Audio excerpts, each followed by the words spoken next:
बिस्मिल्लाहिर्रहमानिर्रहीम। अस्सलाम वालेकुम रहमतुल्लाहि व बरकातुहू। उम्मीद है तमाम स्टूडेंट्स और देखने वाले खैरियत से होंगे। अल्लाह पाक तमाम को खैरियत से रखे और तमाम स्टूडेंट्स को अल्लाह पाक इम्तिहानात में कामयाबी नसीब करे। 9th क्लास उर्दू की पेपर प्रेजेंटेशन कैसी होनी चाहिए? अगर आप चाहते हैं कि 9th क्लास में उर्दू के पेपर में आपके मैक्सिमम नंबर आएँ, ज़्यादा से ज़्यादा नंबर आएँ, जो अच्छे बच्चे हैं उनके 100% 75 जो है वो मार्क्स आएँ, तो इस वीडियो में मैं आपको बताऊंगा कि आप किस तरह पेपर जो है वो अटैम्प्ट करें, किस तरह पेपर को प्रेजेंट करें ताकि आपके फुल मार्क्स जो हैं वो आ सकें। तो अगर वीडियो आपको अच्छी लगे, वीडियो को लाइक ज़रूर करना, चैनल को सब्सक्राइब करने के बाद बेल आइकन ज़रूर प्रेस करना। सवाल नंबर 2 जो होता है एमसीक्यूज़ के बाद, जो सवाल नंबर 2 होता है वो अशार की तशरीह होती है। अशार की तशरीह जो है वो आपने किस तरह से करनी है, तो स्क्रीन पर आप देख सकते हैं। इस तरह से आपने नंबर देना है, शेर का नंबर देना है 1 2 3। आपने पूरा शेर नहीं लिखना, उससे आपका वक्त ज़ाया होगा और बड़ा लेंथी पेपर होता है, तो जिसकी वजह से आप उसको कंप्लीट नहीं कर पाएंगे। तो इस तरह से आपने नंबरिंग देनी है 1, जिस तरह मैंने दी है। सवाल नंबर 2 लिखने के बाद तशरीह आपने हेडिंग देनी है। और अब जब आपने तशरीह शुरू करनी है तो आपने किस तरह से शुरू करनी है। ये शेर नज़म, जो भी नज़म है, जिस नज़म से लिया गया है उसको आपने वाज़े करके मार्कर के साथ कौमों के अंदर लिखना है। जिस तरह यहाँ पे लिखा हुआ है, ये शेर नज़म हमद से लिया गया है जिसके शायर का नाम, फिर उसको कौमों में आपने लिखना है वाज़े करके अल्ताफ़ हुसैन हाली है। इस शेर में शायर अल्लाह ताला की तारीफ़ करते हुए कहता है कि, तो जितने भी हमद के शेर हैं आपने ये सारी बातें उसमें लिखनी है। नात में भी लिखनी है, इसी तरह दूसरी नज़मों में भी लिखनी है। सिर्फ़ आपने वहाँ पे नाम चेंज करना है। हमद नात में से आएगा तो नात लिख देना है, उसके शायर का नाम लिख देना है, किसी भी नज़म में से आएगा। इसी तरह गज़ल का आपने लिखना है, गज़ल के शायर का नाम लिखना है।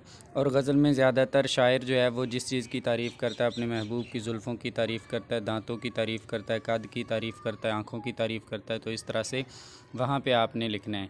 तो ये बात तो आपने यहाँ तक तो लिखनी है, कहता है कि ये हर शेर में आपने लिखना है, ये याद रखें।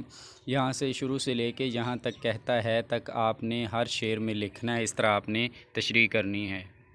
फिर सवाल नंबर 3 जो होता है वो होता है आपका कोई पैराग्राफ जो है उसकी आपने सियाक़ व सबाक़ के हवाले से तशरीह करनी है। उसमें आपने सबक का उन्वान लिखना होता है, मुसन्नफ़ का नाम, अल्फाज मैनी, और फिर तशरीह करनी होती है सियाक़ व सबाक़ के हवाले से।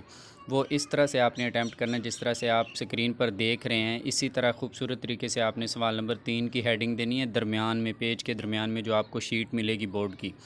फिर आपने राइट साइड पे सबक का उन्वान जो है इसको मार्कर से लिखना है, या नीले से लिखें या ब्लैक से लिखें, या नीले से या काले से लिखें। अगर आप नीले से लिख रहे हैं तो सबक का जो उन्वान है उसको ब्लैक से लिखें, ठीक है। इसी तरह मुसन्नफ़ का नाम आपने अगर किसी और मार्कर से लिखा है तो मुसन्नफ़ का जो नाम है उसका वो आपने दूसरे से लिखना है। अल्फाज मैनी में आप देखें कि आपने जो अल्फाज मैनी हैं उनको मार्कर से लिखना है, यानी आपने इस तरह खूबसूरत करके उसको लिखना है जो सियाक़ व सबाक़ के हवाले से तशरीह है।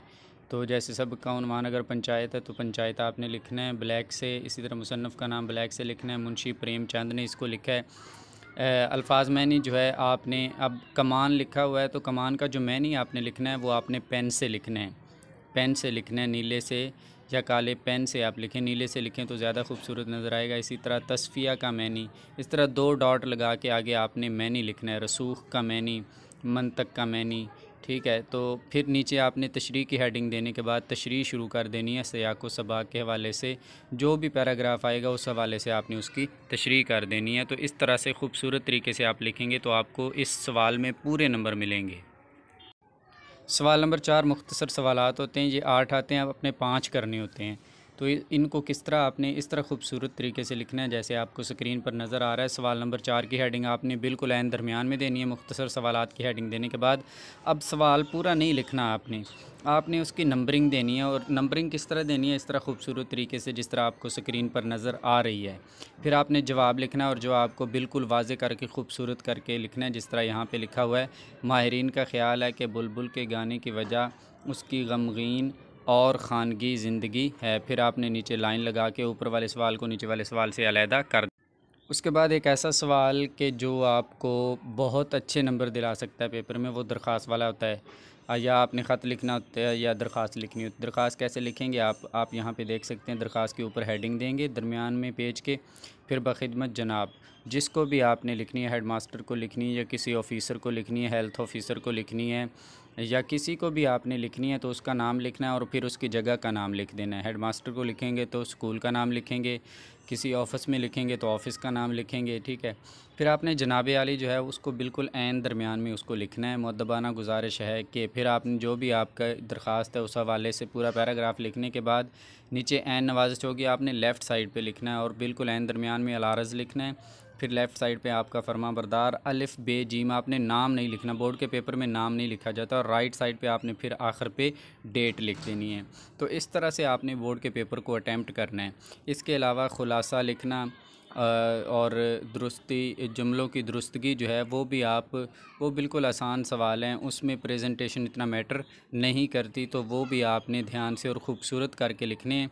अगर आप पेपर को इस तरह से अटैम्प्ट करेंगे तो इंशाल्लाह गारंटी है कि आपके 75 में से 75 नंबर आएंगे, यानी कि 100% नंबर आएंगे।